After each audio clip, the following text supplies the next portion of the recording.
Good afternoon. Game day. The Pies tonight facing the mighty Lions without Myercheck and Elliott, but they've got Degoe, of course, back, and Taylor Adams. So we'll discuss Thursday night football towards the end of this podcast.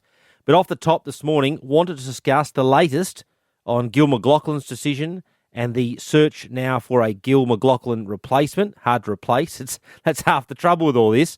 But I did catch up first off yesterday with Andrew Demetriou, the former CEO, who's uniquely placed to talk to this issue. And he spoke briefly about Gil's tremendous legacy as the AFL CEO.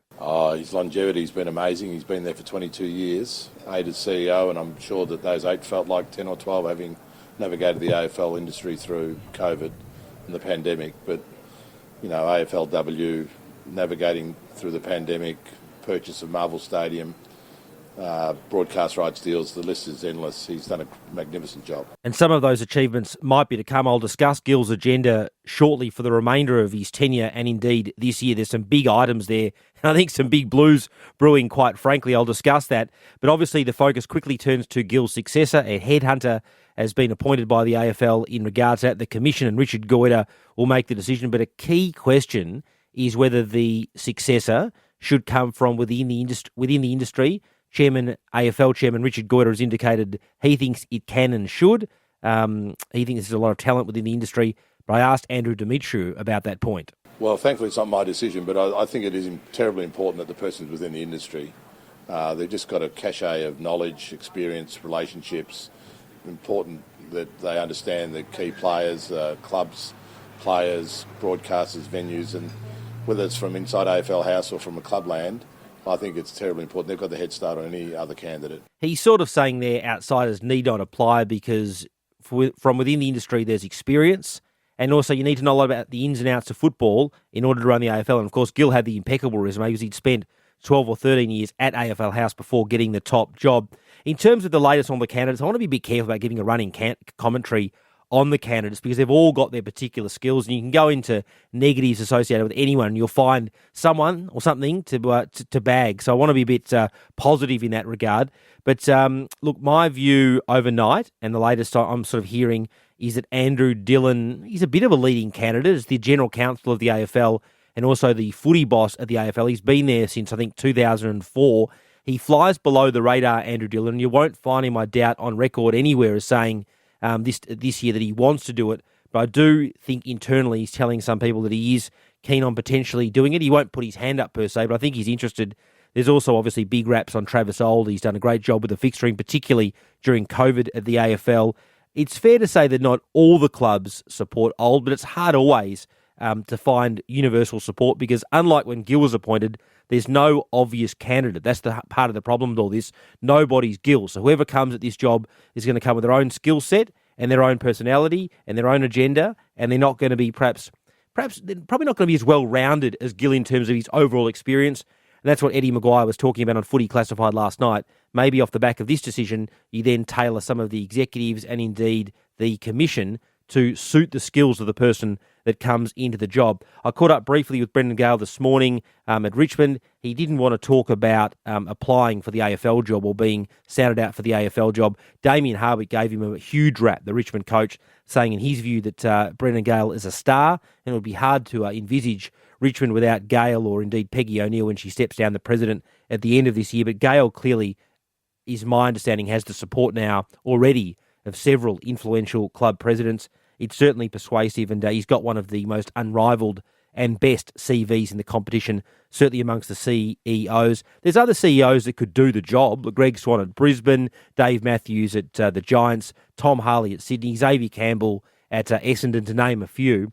But it's interesting because there's a bit of it is a star-studded field, but it's not a field full of Gils. So it's going to be a very interesting 4 or 5 months in terms of who gets the job. And as I said, they'll come with their own particular skill set and advice. An interesting discussion point yesterday, I spoke to a club president who said that Gil should go into caretaker mode now. That was an unnamed club president. I won't reveal who that was. Basically saying that Gil should do the TV deal, also do the players' pay deal, but should leave Tasmania and the club funding model to the next person because naturally the next person might want to do their own club funding model or might have their own views on Tasmania and the like. And it's not sort of fair that Gil does everything this year Having said that, Gil wants to do all those things this year. He's put all 4 things on the agenda, and there's no doubt that he's probably the best place to do those deals. So whoever comes in is sort of going to inherit a lot of Gil's deals and a lot of Gil's setup. And it's sort of, I reckon it indicates to me, just reading between the lines, that Richard Goyder, the chairman, will look from within, because he's involved with all these decisions this year. The AFL is making all those key ones, and I doubt they want to undo them all next year if they got someone external in from outside, who might have their own views on how those deals are set up. In terms of those deals, I mean, the pay deal, the key issue there is obviously going to be the men's and women's pay. Andrew Dimitriou supporting a joint deal on that front yesterday. In terms of the TV deal, I mean, that's going to be an absolute bumper deal for the AFL. It's clear the ratings interest in football. You've got the streaming services that might want to get involved. You've got the other networks that might want to get involved. I suspect they will, certainly from a negotiating standpoint. So the AFL is going to bring in big money on that point, and Gil's going to do a great job with that, no doubt. Tasmania, let's get the hunch now that might be made, that decision next year. Jeff Kennett indicated that to me yesterday, and the club funding model is going to be particularly contentious. But this was what Jeff Kennett, who I spoke with yesterday and interviewed him, said on the challenges facing the new CEO. The individual who gets anointed for this job has got one hell of a job in front of them. One of the great challenges for the new CEO is making the AFLW a financially sustainable competition. Jeff Kennett reflecting on the challenges, or one of them, facing the CEO, which is obviously the sustainability of AFLW and growing that competition. The other challenge is going to be negotiating with the clubs this year, Gil negotiating with the clubs over the club funding model, because it's quite clear now that Collingwood, West Coast, a number of, particularly the big clubs, and I've flagged this several times on this podcast, want a bigger slice of the pie, or at least some of the pie they did have back. They're increasingly concerned about, I think, the spending on the Giants and the Suns. Not to say those clubs shouldn't exist. Clearly they should. They help generate the TV revenue and are integral to the competition. But this is what Jeff Kennett said yesterday, and told me on his view in respect of the club funding debate. It's not a bigger slice of the pie. Our pie has been cut to shreds by the AFL over the last few years. So if you're a successful AFL club, you get penalised. And I think those of us who have been financially independent are saying enough's enough. You can't continue to weaken the strong in order to build up the weak. And there is an equalisation factor at play. We understand that.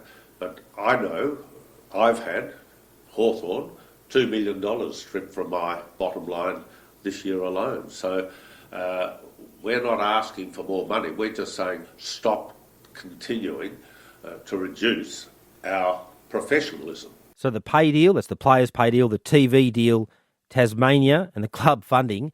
I think Gil will be putting out a few fires and fighting a few fights this year, but clearly he's the best person to do it, so good luck to him. But that's the latest concerning, I guess, the challenges that Gil faces, the challenges the new CEO will face, and also the latest on the search process for Gil's replacement. I don't think concussion is going to be a massive issue under Gil's reign this year. It is an issue, but I think what's going to happen is that concussion is going to play out from a potential litigation perspective and an investigation perspective, particularly next year and beyond. So I think concussion, it just sort of flies below the radar, but it's going to be a key challenge of the new CEO.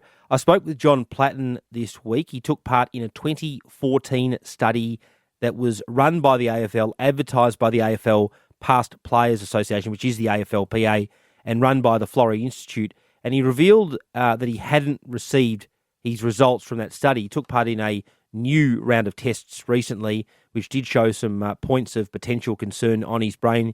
He did that with through Swinburne and through a UK company, Innovision, and I had that story on our news this week. But the key issue here is that there's up to 500 players, according to Peter Jess, including John Platten, that haven't received the results of their concussion investigations dating back to 2014, and the point here is that the AFL is now investigating those research projects itself as part of its independent investigation into Associate Professor Paul Macquarie. And this is just what John Platten had to say to me in regards to that issue. Yeah, I don't want to alarm a lot of people, but to get the results which I got was very confronting. And if I probably knew this maybe 7 or 8 years ago, I would have been in some sort of rehab or some sort of where I can start to fix the problem. So that's probably the more disappointing part of the thing. So the AFL's investigating what happened to those scans dating back to 2014. It'll be interesting to see what comes out of that. It's too early to say whether there'll be any litigation in regards to that or payouts in regards to that. I'm not across all the full facts, but the AFL's looking into that, and it's fair to say that at least one club president I spoke to yesterday is already concerned that that could expose the AFL to some potential litigation or liability or exposure. That's potential, I emphasise that. But there's some concern in regards to that area, and I think there's going to have to be a lot of work done on concussion, even beyond, much beyond this issue of the 2014 study, but a lot of work on concussion in coming years.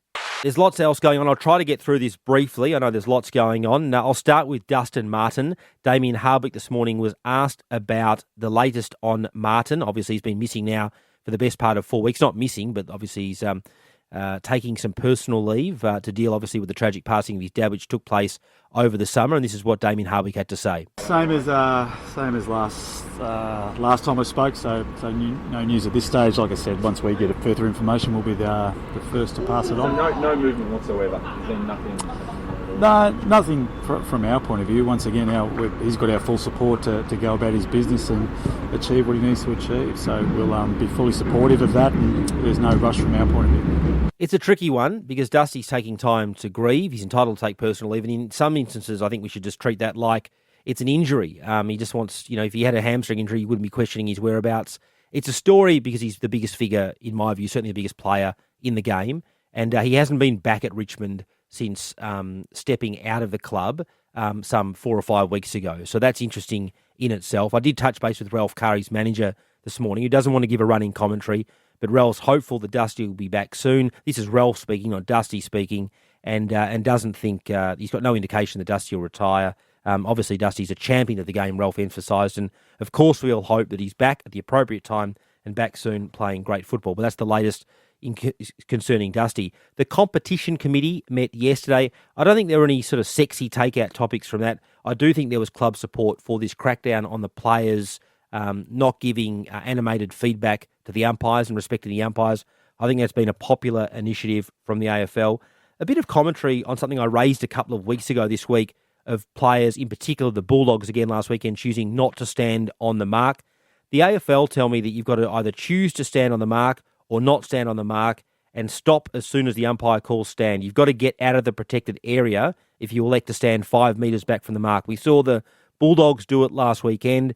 Look, there'll be debate whether it's effective or not. I know Collingwood and Melbourne were also trialling putting the player 5 metres back from the mark. It's designed to get more players, and indeed up to 18 players into the defensive area behind the person taking the kick. So it's a defensive setup. But the crux there is the player standing the mark cannot move until the umpire calls play on. So if you go back 5 metres on the mark, you're stuck there and you can't come into the protected area until the umpire calls play on. Just concerning the Ryder decision this week, Paddy Ryder, the tribunal upholding that 2-week ban. Look, I think it's pretty simple in a sense. Ryder, who I love, elected to bump.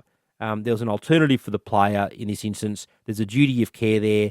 St Kilda didn't even challenge the impact because it's reasonable to expect that if that impact will be classified as high if the player's concussed. So I think it's pretty straightforward that if you elect to bump when you've got an alternative and the player gets concussed, you're going to be liable for 1, 2, or perhaps more, but 1 or 2 weeks. So I thought that was pretty straightforward.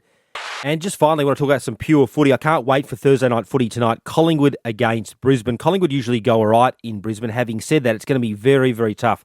The Pies were sort of flying in a sense before they ran into Geelong on that last quarter 30-point fade out. Then West Coast, a disappointing 13-point loss last week.